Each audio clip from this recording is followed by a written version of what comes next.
Nintendo Switch 2 backward compatibility with Switch 1 titles. This is one of the biggest unknowns regarding the Switch 2, and we have all the answers in today's episode. Now, Nintendo did not give us a look at any of the previews of this feature outside of a webpage outlining the current compatibility list for their games, but many questions remain.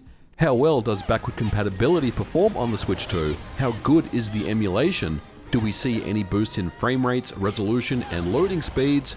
And finally, is it even possible to get 100% compatibility with the minor exclusion here or there across the board? Well, we have all the answers. Back compat on the Switch 2 is one of the more interesting aspects of the hardware for me, as Nintendo had to opt for an entirely software-based solution. Now, whether you call this emulation, a translation layer, a compatibility layer, this is the first time Nintendo has resorted to not using previous hardware on their main board to facilitate back compat titles, but I'm happy to report testing various first and third party titles with the day one patch, that is the 20.1.0 firmware release, shows very good compatibility with the testing I've been doing over the past few days. Now, of course, Nintendo themselves admit games are playable in a basic state, and it's going to take many months of testing, not only from Nintendo, but from us, the consumer, to identify just how good or bad the backward compatibility is. Now, to be clear, back compat testing in this video is only going to be on games that currently do not have a Switch 2 Edition upgrade patch, and these backward compatible titles run in entirely what Nintendo calls NX compatible mode, the software layer that sits between the hardware and a Switch 1 title. As the process is very seamless, we just need to launch any Switch 1 title and it will launch as if it's just running on native hardware. And with the digital games tied to your Nintendo account or a physical Switch 1 game that can be read via the card slot on the Switch 2, it allows you to bring your games forward. But let's get down to some testing. First, let's discuss games that do see frame rate enhancements. That is, do Switch 1 titles running in NX compatible mode on the Switch 2 see any increase in frame rates? Unfortunately, it comes down to the bottleneck of the game that we saw on the original hardware. This is because all games on the Nintendo Switch 1 were not built equally. Generally speaking, games that are bottlenecked by the GPU will see improvements. However, in other cases, games that are CPU bound may not see the same improvements. It all depends on how the game was developed. For instance, Quake Remastered from 2021, this game runs at a locked 60 FPS on the Switch 1, except for the Dimension of the Machine expansion. If we go into the display options and enable anti-aliasing, ambient occlusion, depth of field, motion blur, fog, dynamic shadows, color light maps, basically turning everything on, we see in this hub area at the start of the mission pack, it struggles to run. As we strafe around the scene, the frame rate sits between 40 to 50 FPS with obvious slowdowns and performance issues. On the Switch 2, with the very same settings enabled, we see a locked 60 FPS at all times. The Switch 2 offers these wins for free with back compat titles that are GPU bound with the relatively weak GPU found on the Switch 1. The Switch 2, on the other hand, sees a significant performance boost. Now this is a very promising start. But let's talk about some more games. Borderlands 3 on the Nintendo Switch. This is a late UE4 title and overall a solid conversion on the Switch that could almost be considered impossible port levels of quality. It stays locked at 30 FPS, but the developers were forward thinking enough to include an uncapped frame rate option. And of course, this is the one that we are interested in. On the Switch in docked mode, uncapping the frame rate runs mostly between 30 to 45 FPS. All things considered, this is pretty decent on the Tegra X1 with responsive enough controls and image quality that looks like it's been applied with some type of FSR. Now again, this is another game that's hamstrung by the GPU and memory bandwidth limitations of the Switch 1. On the Switch 2 then, first impressions look very good. Borderlands 3 runs at 60 FPS and it stays there. You get this performance right out of the box on the Switch 2. However, this is the first time that I noticed an issue with back compat during my tests, and there's a few things going on here. The biggest issue is the screen tearing that's apparent. It's very noticeable and quite distracting. And second, there's an interesting strobing issue where the entire background geometry appears to strobe in and out.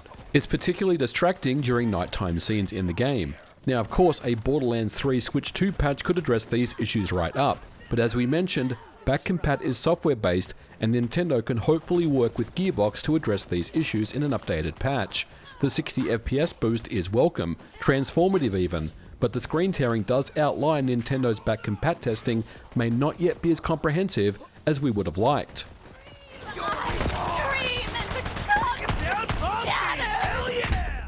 Memory bandwidth limitations is another trouble area that's caused many performance issues on Switch 1. The hardware runs at a 25.6 gigabit per second for docked mode and a lower 21.3 gigabits per second in handheld mode.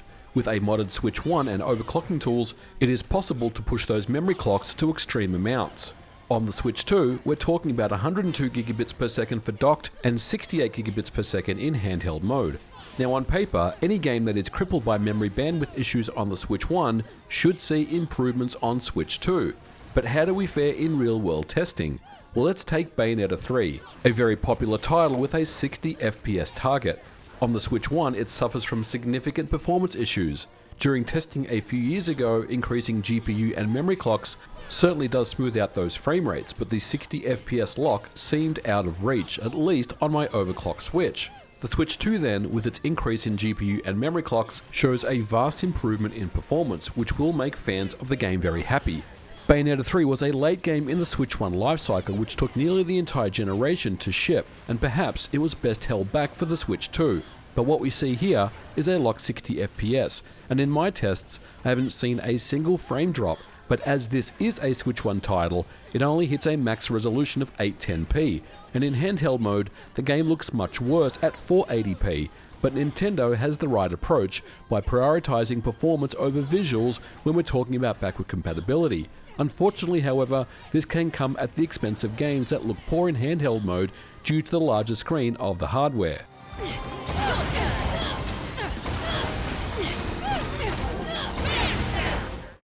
Doom 2016, the impossible port from Panic Button, aimed for a 30 FPS target, and much of the time it gets there, but during heavy battles it does tend to dip into the low 20s. Over on the Switch 2 then, it hits and stays locked at 30 FPS at all times. Now the interesting thing to note here is that this game, like many Switch titles, has a dynamic resolution when the action gets busy.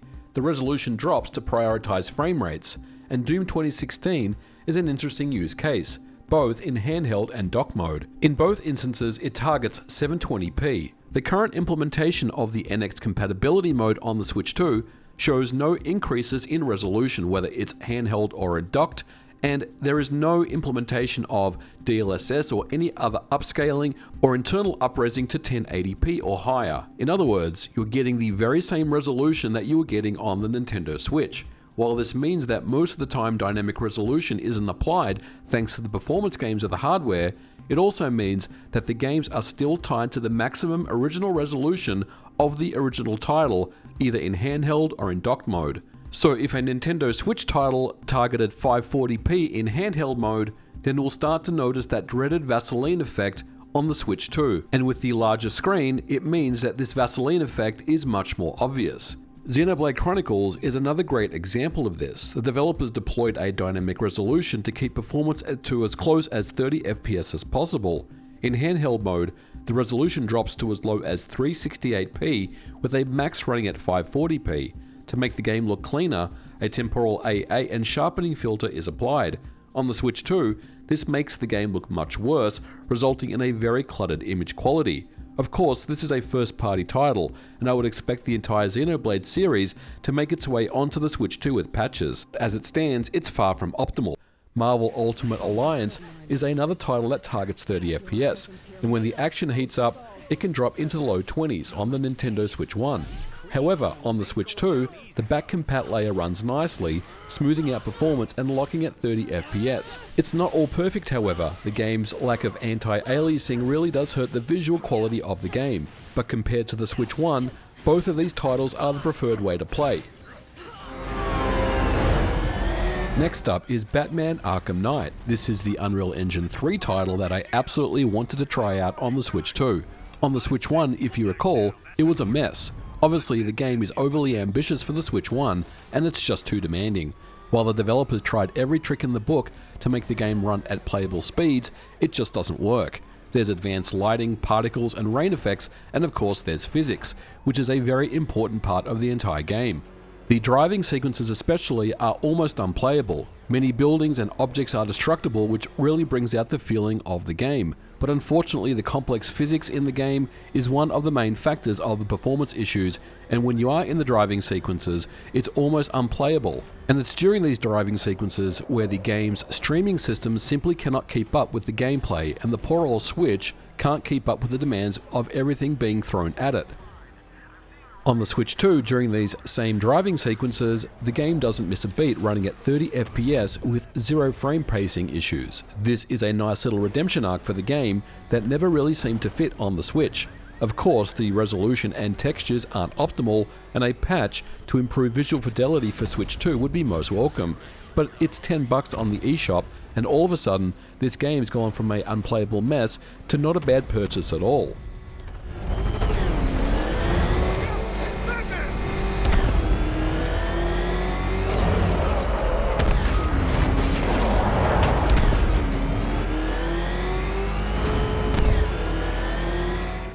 Now let's move on to a game that is notoriously CPU bound, Dragon Quest Builders 2. This is one of the worst performing Switch 1 titles that I've ever seen. Developed using the Fire engine, it's notoriously CPU bound. And the thing is, it starts out mostly fine. The game looks very clean on the Switch and runs at a decent level of performance as you start out. However, as you play through the quest mode, the frame rate starts to drop, ever so slowly. And you can easily verify this by opening up another user's world, and there are some very complex ones out there. Take this one here for example. Performance is in the low teens, and even can drop below 10 frames per second. This is the lowest frame rate I've ever seen on the Nintendo Switch, but unfortunately I wasn't able to capture this when it was running at 7 FPS. Either way, this is a completely unplayable experience on the Switch in my opinion. And this is where we run into the biggest issue with backward compatibility. CPU-bound games. On the Switch 2, Dragon Quest Builders 2 fares somewhat better by boosting FPS by around 10 to 15, but it's apparent that CPU-bound back-compat titles on Switch 2 aren't optimal. While we will see some performance boost mainly due to L1 and L2 cache increases and memory bandwidth increases, there's only so much that can be done here. The CPU clocks on both Switch 1 and Switch 2 are roughly around the same. I think it's fair to say that any game that does its majority of processing on the CPU side is going to struggle on the Switch 2 without a Switch 2 Edition patch, which would ultimately require refactoring CPU-bound code to GPU compute units to optimize the game better for the target hardware.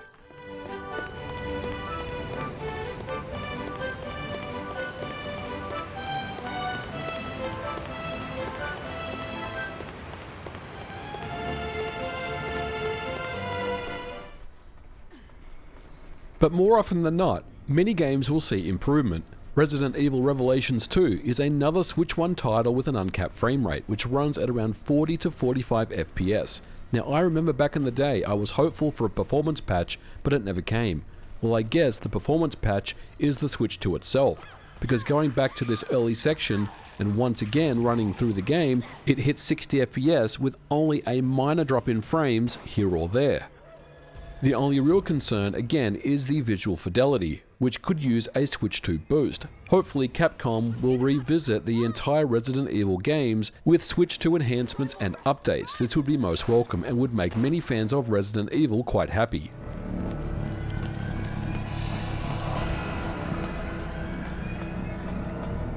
Another more recent title that had suffered from performance issues on Switch is Ninja Gaiden 3 Razor's Edge. Targeting 60 FPS but never quite getting there, on Switch 2, again exhibiting a very nice performance boost at 60 FPS locked. This is especially welcome with the precise timing necessary to block and perform combos. Now the last thing that I do want to mention here is that there are many games that are currently being tested, and it's going to take quite a long time to get through all of them.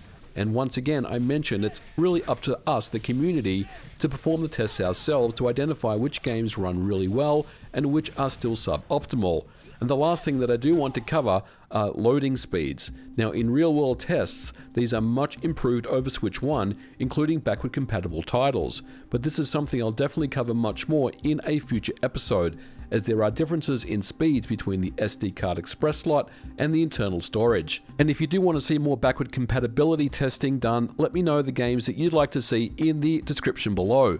But I do hope you got a taste of backward compatibility on Switch 2 with Switch 1 titles. I think overall it's exceptionally good. There's definitely some teething problems that Nintendo need to work with developers to iron out, but I think overall this is a pretty good solution, especially when we're talking about day one on the Nintendo Switch, and the backward compatibility support can really only get better. I am very happy to see that Nintendo has opted for a software-based solution, because this means finally the stake in the ground has been set. With future Nintendo hardware, assuming it continues to be ARM-based, backward compatibility is only going to get better, so this is a really great thing. But that is going to do it for today's episode. Let me know what you thought about it in the comments below. Don't forget to leave me a like, and we will catch you guys in the next episode. Bye for now.